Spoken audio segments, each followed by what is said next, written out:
Well, I'm working on my experiment to make Boston baked beans, and I've got like 2 huge packages of navy beans cooking.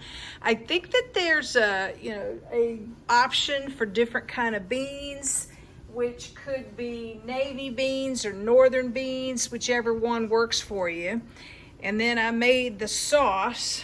It called for like 3 cups of ketchup, and I had like maybe half a cup of ketchup in the house. So I ended up making ketchup, which turned out amazeballs. And so I've got 3 cups of molasses and maple syrup and brown sugar and onions and salt and mustard and all kinds of other ingredients in here. And once the beans have stopped boiling, I'll cook this up a little bit, make it warm. And then I've got prepped 24 jars of pint jars ready to fill up. So I've sort of pre-tested the sauce, taste tested it, and oh my gosh, it is amazing.